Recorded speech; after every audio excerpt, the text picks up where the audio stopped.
अरे बहू जी, बिटवा का फोन आया था। तुमने उसके अकाउंट से 20,000 रुपए निकाले हैं। तुम्हें क्या जरूरत पड़ गई? इस घर में तो तुम्हें सब फ्री में मिल जाता है ना। तो किस लिए तुमने 20,000 रुपए निकाले हैं? वो मेरे भाई का फोन आया था। मेरी मम्मी की तबीयत ठीक नहीं है, वो हॉस्पिटल में है, तो मैंने उन्हें निकाल कर पैसे दे दिए। तो इसमें मेरे बेटे की प्रॉब्लम है। मेरा बेटा दिन रात कमाता है अपने लिए, अपने घर के लिए, ताकि तुम्हारी फैमिली के लिए। समझ में आया? वो भाई ने बोला है कि वो वापस कर देंगे मम्मी के ठीक होते ही। एक बात सुन लो बहुरिया कान खोल कर, आगे से मेरे बेटे से बिना पूछे या मुझसे बिना पूछे और एक भी पैसे तुमने खर्चा किया ना, तो इस घर से मैं तुझे धक्के मारकर बाहर निकाल दूंगी। तुम्हें तो पता ही होगा कि मेरा बेटा बिना मुझसे पूछे कुछ भी नहीं करता है। लीजिए मम्मी जी पानी। बहू, तेरे झुमके बहुत चमक रहे हैं, ये कब ले आई? जरा दिखा। ये लीजिए। ला बहू, दूसरा भी दिखा। ये लीजिए। बहू, ये मुझसे तू बाद में ले लेना। ठीक है मम्मी जी।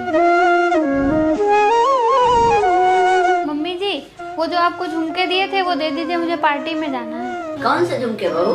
अरे मम्मी जी, वही जो आपको परसों दिए थे। अच्छा बहू, वो वाले? वो तो नहीं मिलेंगे, मैंने अपनी बेटी को भिजवा दिया। क्या मम्मी जी, वो झुमके तो मेरे थे, आपने दीदी को क्यों दे दिया? दे दिए तो दे दिए, परेशान मत हो, मैं तेरे लिए दूसरे ला दूंगी। मम्मी जी, आप यही बहाने बना बना के मेरे सारे गहने दीदी को भिजवा दिए।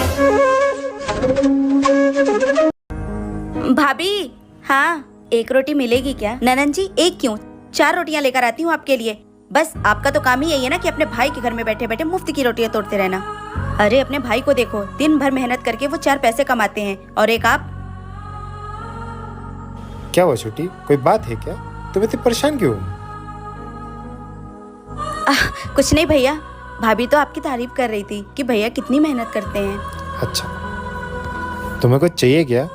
नहीं नहीं भैया, मेरा तो पेट भर गया है। आप एक काम करिए, हाथ मुंह धो लीजिए और जाकर खाना खा लीजिए। ठीक है, सुनो, खाना निकाल दो। हाँ, आप हाथ मुंह धोकर फ्रेश हो जाइए, मैं अभी लगाती हूँ खाना।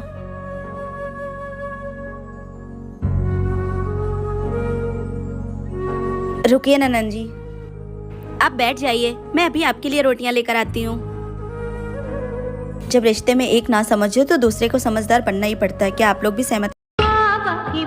सुन बाबू, मेरी बेटी के घर से कुछ रिश्तेदार आने वाले हैं, उनका सारा खाना तुझे बनाना है और खाने में कोई कमी नहीं रहनी चाहिए। क्या हुआ, तू कुछ भूल तो नहीं रही है? तुझे सुन गया है? वो माँ जी, मैंने कभी इतने बड़े घर की जिम्मेदारी नहीं संभाली है।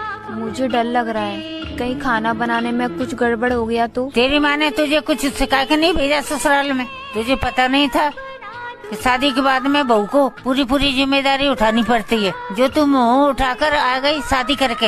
अरे माँ, ये आप क्या बोल रही हो? आपको 20 साल लगे इस गृहस्थी को संभालने में, और आप 20-22 साल की लड़की से बोल रही हो पूरे घर की जिम्मेदारी उठाने के लिए। अरे माँ, उसे थोड़ा वक्त तो दो, उसे आए हुए कितने दिन हुए हैं। माँ, भाभी को थोड़ा टाइम तो दो, वो सब कुछ संभाल लेंगी।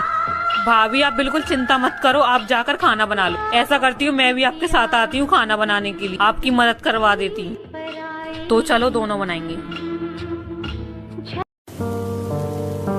माँ जी, मेरी माँ का फ़ोन आया हुआ था। मैं पिछले 3 साल से मायके नहीं गई हूँ। क्या मैं इस गर्मी के छुट्टी में अपने माँ से मिलने चली जाऊँ? फिर शुरू हो गई मायके मायके। क्या तेरा यहाँ घर परिवार नहीं है? मुझसे अब ये काम काज नहीं होते हैं। जब इतना ही मायके जाने का शौक था तो शादी ही क्यों की? पड़ी रही थी वहीं। माँ प्रणाम। अरे हिमाक्षी बेटा, दीदी ये लीजिए पानी। बेटा, इतने दिनों के बाद आ रही हो, अपने इस बूढ़ी माँ की याद नहीं आती?